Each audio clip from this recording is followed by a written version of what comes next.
Coucou, je suis rendue à parler des dérives du libéralisme, chose qui va me prendre 2 capsules, et je vais développer sur les dérives du libéralisme en 3 points.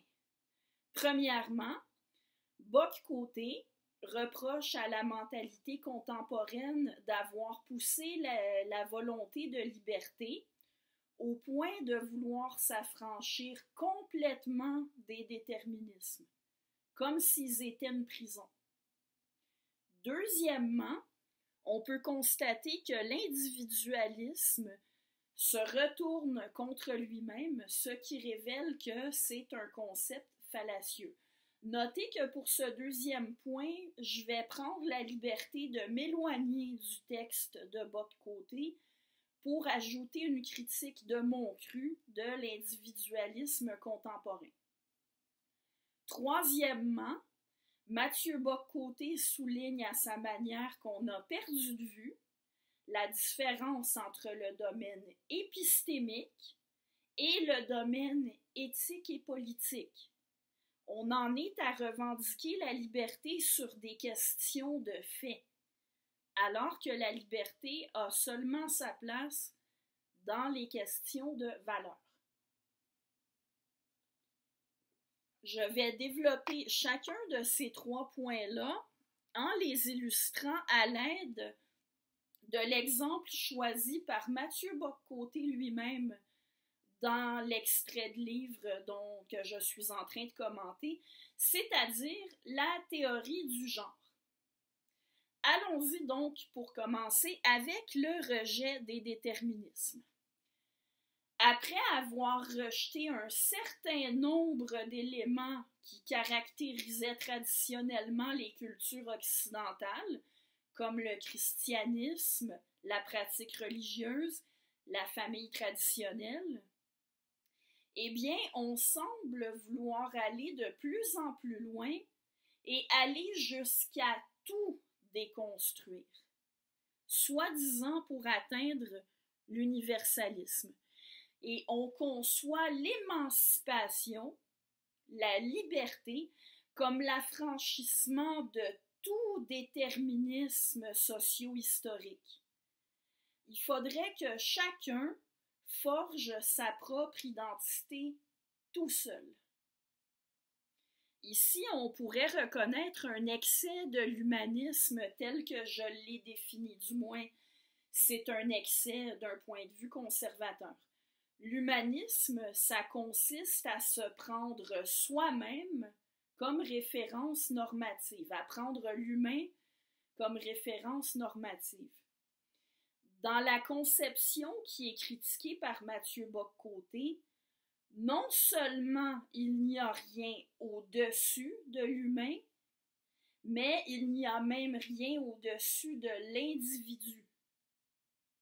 D'un point de vue conservateur, on ne rejette pas forcément l'humanisme, mais on lui met quand même une limite en considérant que l'historique et le collectif transcendent l'individu. Que l'individu non seulement est un produit de sa culture, mais a besoin d'en être un. Et comme je l'ai mentionné, Bock-Côté choisit comme exemple concret la théorie du genre. Autant il a présenté l'émancipation des femmes comme un des plus beaux progrès de la modernité, autant il exprime des réserves à ce qu'on passe à une société qui fait comme si les différences entre le féminin et le masculin n'existaient tout simplement pas. Il écrit « Désormais, on ne vise plus l'égalité des sexes, mais une société sexuellement neutre. » Plus loin, il écrit « Au nom de la lutte contre les préjugés et les discriminations, les militants du genre entendent transformer radicalement nos représentations du masculin et du féminin. » Ici, je dois prendre un instant pour expliquer la différence entre le sexe et le genre. Le sexe est biologique. l'interprétation sociale qu'on en fait, communément appelée le genre. Donc, c'est une construction sociale, mais d'un point de vue conservateur, ça demeure un résultat de la nature humaine. Le sexe femelle et le sexe mâle existent objectivement. Ils existeraient même si l'espèce humaine n'existait pas. Ils caractérisent naturellement les membres de plusieurs espèces, mais ils caractérisent naturellement les membres de notre espèce aussi. Et comme nous sommes une espèce culturelle, nous forgeons des interprétations culturelles de la division sexuée. Par exemple, on distingue des vêtements masculins, donc des vêtements pour hommes. Notez que j'utilise le mot homme au sens de mâle de l'espèce humaine. Donc, on distingue les vêtements masculins des vêtements féminins, c'est-à-dire pour femmes. Et notez que j'utilise le mot femme pour référer à la femelle de l'espèce humaine. Donc, on associe certains vêtements et généralement certaines images au genre masculin et d'autres au genre féminin. Bref, la féminité et la masculinité, ça existe. Et c'est en grande partie le résultat des cultures. Bock-Côté reconnaît explicitement que la féminité et la masculinité peuvent varier et qu'elles peuvent évoluer. Il spécifie aussi que la façon d'être de quelqu'un ne se limite pas à son sexe. Et ce faisant, il devance une objection qui est souvent faite par des partisans de la théorie du genre, ceux que Bock-Côté appelle les militants du genre. Et c'est une objection qui relève du sophisme.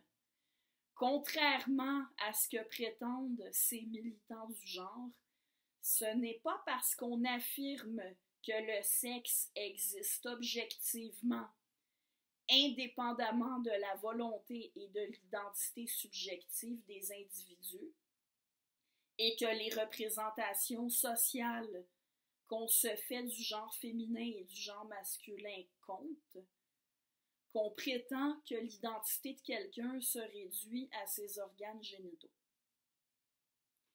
Pour continuer sur la même lancée, même s'il est vrai que la féminité et la masculinité sont en grande partie des constructions sociales, ce n'est pas une raison pour les balayer du revers de la main, ni pour les voir comme des prisons dont on doit absolument sortir pour être libre et heureux.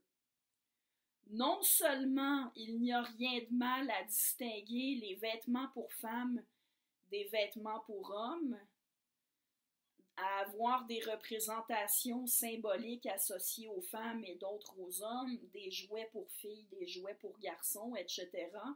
Mais en fait, ça vient avec la nature profondément sociale et culturelle de notre espèce.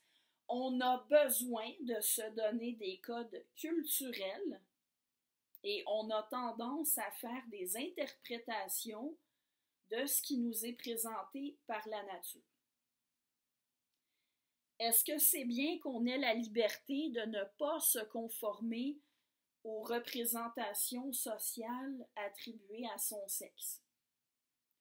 Est-ce qu'un homme doit avoir la liberté de porter une robe s'il en a envie? Sans doute. Est-ce que c'est bien que des femmes puissent choisir des métiers traditionnellement masculins? Certainement.